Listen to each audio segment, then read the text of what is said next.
Hello you all beautiful CMA students, ये video important है foundation inter final सब के लिए। न्यू सिलेबस जो आपका आया है 2022 उसके लिए क्विक अपडेट देना चाहता हूं। सबसे पहली बात बताना चाहता हूं, जो 2016 का सिलेबस चल रहा है यानी कि आप फाउंडेशन इंटर फाइनल जो भी स्टूडेंट हो जो एग्जिस्टिंग 2016 वाले सिलेबस पे अपीयर हो रहे हैं या अपीयर होने वाले हैं, भाई आपको बताना चाहता हूं आपका सिलेबस 2016 दिसंबर 2023 तक रहेगा। यानी कि अनफॉर्चुनेटली अगर आप आने वाले समय में क्लियर नहीं कर पाते हो तो डोंट वरी, ऐसा नहीं कि आपने पुराने सिलेबस से तैयारी की थी और अचानक से आपको नए सिलेबस में तैयारी करना पड़ेगा। ओल्ड सिलेबस 2016 वाला, चाहे वो फाउंडेशन का हो, चाहे वो इंटर का हो, चाहे वो फाइनल का हो, दिसंबर 2023 तक वो एप्लीकेबल है। तो सर ये जो नया वाला सिलेबस है वो कब से, कौन से अटेम्प्ट से लगना शुरू होगा? तो बेटा जो नया सिलेबस है वो जून 2023 से लगना शुरू होगा। यानी कि जून 2023 में पहली बार, चाहे फाउंडेशन हो, इंटर हो, फाइनल हो, वो पहली बार वहां से नया सिलेबस शुरू होगा। तो ये तो बात हो गई कि ओल्ड सिलेबस कब तक चलेगा, दिसंबर 23 तक। नया सिलेबस आएगा जून 23 तक। अब चेंजेस क्या है फटाफट सुन लो। फाउंडेशन में आपके 4 सब्जेक्ट थे, किस पे चेंज आया? जो आपका फंडामेंटल्स ऑफ फाइनेंशियल अकाउंटिंग था ना, उसका नाम चेंज करके कर दिया गया है fundamentals of financial and cost accounting. और जो fundamentals of business laws and ethics था ना, तो एथिक्स वाला पोर्शन हटा के कर दिया गया है कम्युनिकेशन। तो जहां पहले आप एथिक्स पढ़ते थे 30 मार्क्स का फाउंडेशन में, अब वो ना पढ़ के आप कम्युनिकेशन पढ़ोगे। और फंडामेंटल्स ऑफ अकाउंटिंग जो आपका पेपर 2 था फाउंडेशन में, उसका नाम चेंज करके कर दिया गया fundamentals of financial and cost accounting. अब ये तो था बेटा फाउंडेशन का। इंटर में आते हैं। इंटर 1 के ग्रुप 1 में कोई चेंज नहीं है एक्सेप्ट 1। एक्सेप्ट 1 का मतलब क्या है?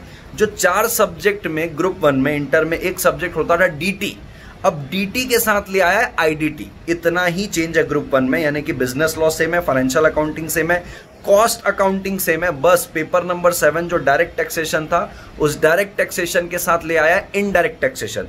तो आपको दिमाग में आ रहा होगा सर फिर तो ग्रुप 2 में चेंजेस आया होगा, क्योंकि इनडायरेक्ट टैक्सेशन को ग्रुप 1 में ले आया डीटी के साथ। तो ग्रुप 2 में एक नया सब्जेक्ट जोड़ा गया है जिसका नाम है मैनेजमेंट अकाउंटिंग। इनडायरेक्ट टैक्सेशन की जगह एक नया सब्जेक्ट जोड़ा गया, उसका नाम है मैनेजमेंट अकाउंटिंग। और जहां पे आपका एक सब्जेक्ट हुआ करता था पेपर नंबर 10 जो बोलता था cost and management accounting and financial management, तो अब कॉस्ट एंड मैनेजमेंट अकाउंटिंग नहीं है, अब है फाइनेंशियल मैनेजमेंट के साथ साथ एक नया सब्जेक्ट जिसका नाम है बिजनेस डेटा एनालिटिक्स। तो ग्रुप 2 में अगर मैं चेंजेस की बात करूं तो जो सब्सटेंशियल चेंज है, आईडीटी की जगह एक नया सब्जेक्ट आ गया जैसे मैनेजमेंट अकाउंटिंग, और एफएम के साथ आ गया एक नया सब्जेक्ट बिजनेस डेटा एनालिटिक्स। बाकी ओएमएसएम और जो आपका कंपनी अकाउंट्स एंड ऑडिट था वो सेम है, बस कंपनी अकाउंट्स का नाम चेंज करके कॉर्पोरेट अकाउंटिंग एंड ऑडिट कर दिया है, वो अपनी जगह है। मजेदार बात है फाइनल वालों के लिए सब सेम है। ग्रुप 1 में सब सेम, यानी कि क्या क्या चेंजेस है बताता हूं। सब सेम है एक्सेप्ट ग्रुप 1 में जहां पे आपको पास कॉर्पोरेट एंड अदर लॉज हुआ करते थे, जिसपे आपको इंश्योरेंस लॉ आता था, बैंकिंग लॉज आता था, सेबी लॉ आता था, इकोनॉमिक लॉज आता था।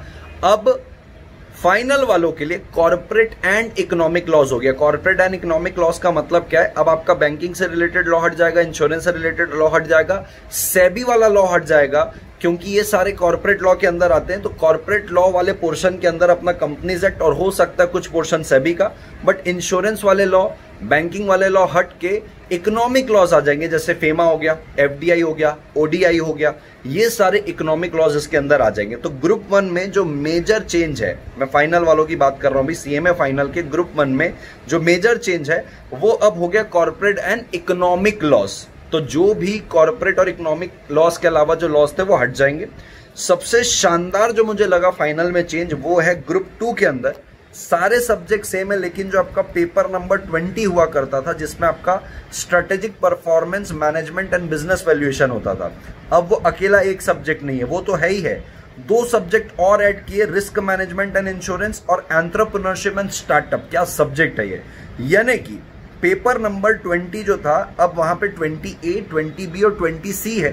तीनों में से आपको कोई एक पेपर को चूज करना है, तीनों ही नहीं देना है। तो आपका strategic performance management and business valuation एक हो गया, दूसरा रिस्क मैनेजमेंट एंड इंश्योरेंस दूसरा, तीसरा एंटरप्रेन्योरशिप एंड स्टार्टअप। ये 3 में से आपको कोई एक चूज करना है। मेरा मानना अगर आप मेरी मानोगे तो entrepreneurship and startup he choose करना, आने वाला समय एंटरप्रेन्योर्स का ही है। तो पेपर नंबर 20 में 3 सब्जेक्ट है, 3 में से आपको एक चूज करना है। अब एक इंपॉर्टेंट बात फाइनल वालों के लिए, आपको सिर्फ एक बार मौका दिया जाएगा। देखो जनरली क्या होता है, सीएस इंस्टीट्यूट जो होता है वो बार बार मौका देता है कि इलेक्टिव सब्जेक्ट को आप हर अटेम्प्ट में चेंज कर सकते हो, लेकिन सीएमए इंस्टीट्यूट कह रहा है कि फाइनल वाले बच्चों को एक बार बस चूज करने का मौका दिया जाएगा। तीनों में एक बार जो आप इलेक्ट करोगे 20A, 20B, 20C में, आपको जब तक आपका फाइनल क्लियर नहीं होता तब तक आपको उसी वाले इलेक्टिव सब्जेक्ट को देना पड़ेगा। आप बार बार चेंज नहीं कर सकते हो। और इसके अलावा जो स्टूडेंट मान लो कन्वर्ट करना चाहता है नई स्कीम में, तो उसके एग्जाम के 6 महीने पहले वो अप्लाई कर सकता है कि भैया मेरे को नई स्कीम में डाल दो।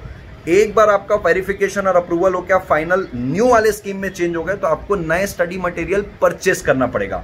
सो दैट्स ऑल, यही मेजर चेंजेस है जो मैंने कट टू कट बता दिया है। इसके अलावा आपके और कोई क्वेश्चन है प्लीज कमेंट बॉक्स में बताइए, और प्लीज लाइक करिए वीडियो को, ऐसे नए नए कंटेंट आते रहते हैं। सीएमए इंटर का महा मैराथन चल रहा है हमारे चैनल पे, जाके चेक कीजिए, आई बटन और डिस्क्रिप्शन में आपको लिंक मिलेगी। Thank you so much all of you, take care, bye bye and do subscribe the channel before leaving this video, bye.